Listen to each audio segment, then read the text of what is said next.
में एक बार फिर से राजनीतिक हलचल बढ़ने लगी है।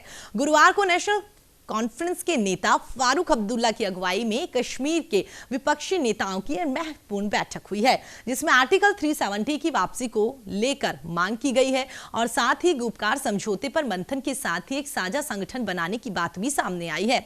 अब इस हलचल के बीच में आज भारतीय जनता पार्टी ने भी एक महत्वपूर्ण बैठक बुलाई है, जिसमें भारतीय जनता पार्टी अपनी रणनीति पर फोकस करेगी। बैठक में बीजेपी के रविंदर रैना, कविंदर गुप्ता, निर्मल सिंह, अशोक कौल शामिल होंगे। इसके अलावा पार्टी की ओर से धार्मिक संगठनों के प्रमुखों को भी यहां पर बुलाया गया है। आपको यह भी बता दें कि फारूक अब्दुल्ला के घर पर गुरुवार को हुई ये बैठक करीब 2 घंटे तक चली है। वहीं इस मामले में भारतीय जनता पार्टी आज अपनी एक महत्वपूर्ण बैठक करने वाली है।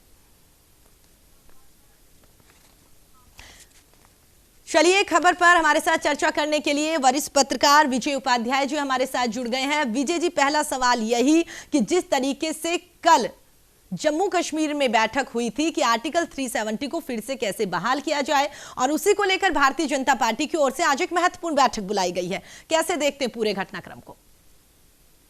देखिए, ये जो कल की बैठक थी, ये तो उनके अंदर की बेचैनी है, क्योंकि कश्मीर शांत है, वैली शांत है जी, और पब्लिक को भी लग रहा है कि हम मुख्य धारा से जुड़े और पूरे देश के साथ हमारा एसोसिएशन हो। हालांकि पहले से कश्मीरी आवाम पूरे देश में कहीं भी काम करने के लिए फ्री थी, लेकिन वो जो जुड़ाव था उसमें कहीं अब धारा 370 खत्म होने के बाद से जो दूसरे राज्य हैं और कश्मीर में कोई अंतर नहीं रहा जी।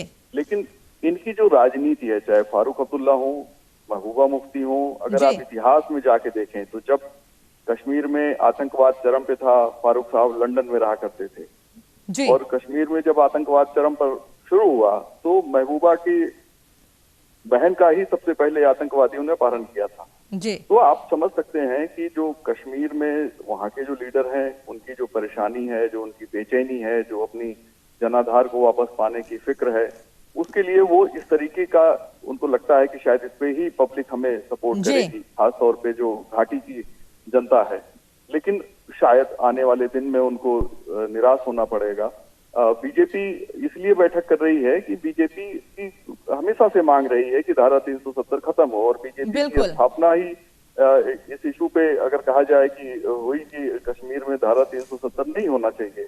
श्यामा प्रसाद मुखर्जी जी ने सबसे पहले इस आंदोलन को शुरू किया था, जो जनसंघ के फाउंडर थे जी। तो ये जो बीजेपी की अपनी लीगेसी है और जो अब्दुल्ला और मुफ्ती परिवार की राजनीति है, ये शायद आने वाले दिन में और ज्यादा गर्माहट पैदा करेंगे। लेकिन जो अहम चीज है वो है कश्मीर की आवाम कि वो किस तरीके से इन घटनाक्रमों पर रिएक्ट करती है।